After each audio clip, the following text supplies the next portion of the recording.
What's up guys, welcome back to Tank Top Tech.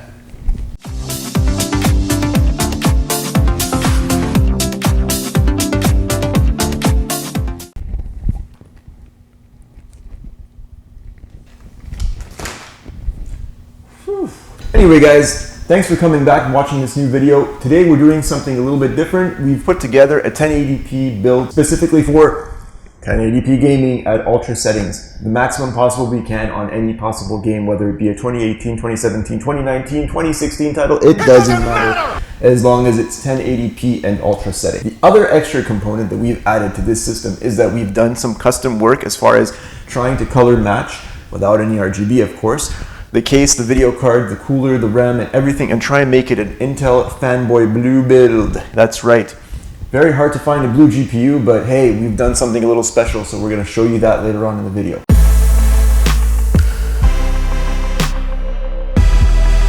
So in the next upcoming clips, we're going to show you all the parts and components that we've used in the system, and we're also going to explain why we decided to go with them, whether it was for performance reasons, or if it was for color matching, or if it was just because it was the best deal we could possibly find. So stay tuned while we take you through this video, show you the components, and also do some benchmarks at the end about how our system runs all the latest, finest, and some of the oldest games that we still like to play and enjoy.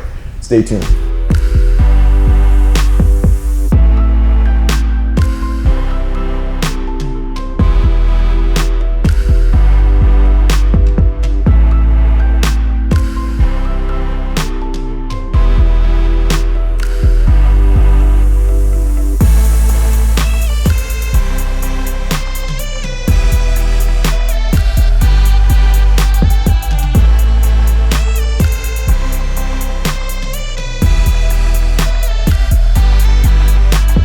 Kicking off the components is our locked Intel i3-8100 Coffee Lake processor with 4 cores, 4 threads, clocked at 3.6 GHz, giving you more than an adequate gaming experience. I would be as comfortable as doing live streaming with this CPU. And cooling the i3 is the GAMMAXX 200T air cooler by Deepcool with a 120 by 25mm PMW fan for perfect airflow and reduced noise. This cooler will keep your CPU nice and cool. A relatively inexpensive cooler which is also suited for our blue color theme. For the motherboard, we have the MSI H310A Pro. Other than the excellent price, there was nothing else that really stood out for us. This motherboard is pretty bare bones, and for a locked processor there really was no need to go the extra mile on something with overclocking capabilities. Price was the main attraction with this component. And the last major component in the northern territory of components is our 2 sticks of G.Skill Ripjaws DDR4 dual channel memory kit, clocked at 2400 MHz. The major attraction with this kit was the color. RAM speed playing little to no difference in gaming meant we could save more money in our bank account. For storage, we have a single Western Digital 1TB hard drive which is running as our boot drive and dumping ground for all games. No FPS impact with running a Western Digital Blue as long as you're okay with slightly longer load times. Powering the entire system is a Corsair CX550M semi-modular power supply, giving more than enough power for this CPU-GPU combo and keeping those cables at bay by leaving unnecessary ones in the pouch and not in your case. Our GPU is the Gigabyte G1 Gaming GTX 1060 graphics card with 6GB of DDR5 memory, a custom blue paint job as well. I'll link a separate video for how the GPU disassembly was done and painted and put back together. It's not as hard as you think folks, and it sure pays off in the end. And last but not least, housing this entire build is the Fractal design Focus G in petrol blue. This case has great airflow and a large plexiglass window on the side to allow you to enjoy your build and cable management skills.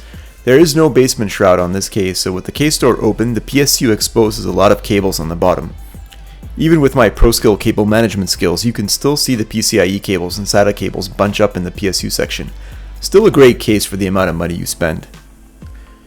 This case comes in 5 different colors: black, white, mystic red, gunmetal gray, petrol blue, and there's even a Focus G Mini for all you ATX mini For obvious reasons, we went with this case for nothing other than the blue color scheme that we have going on. Cable management in this case was relatively easy as long as you're able to work with some twist ties and routing the cables along the sides nice and neatly.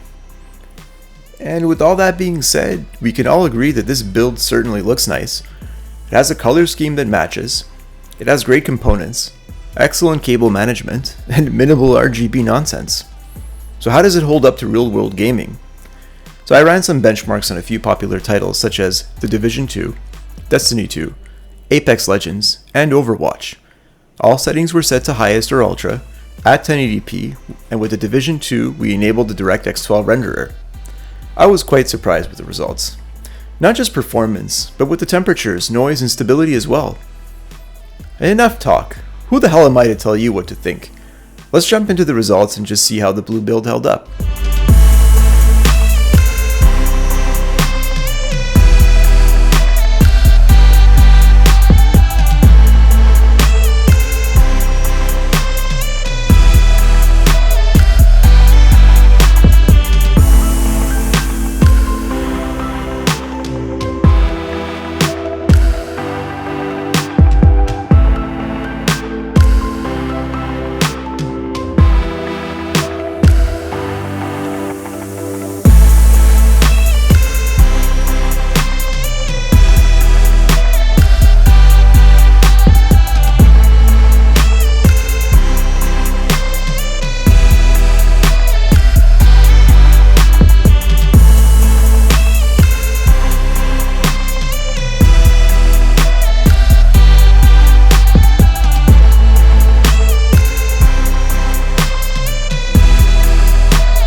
So I hope you liked that video, guys. I hope you enjoyed how we put together that system. I hope you enjoyed how we explained all our components, and particularly when we painted our GPU blue to color match the Intel blue color scheme.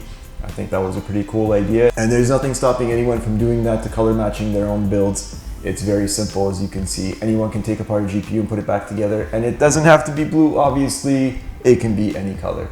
So guys, thanks for tuning in. Please give this video a like, please give me a subscribe if you can, and stay tuned for some other cool videos that are coming up. See you guys later.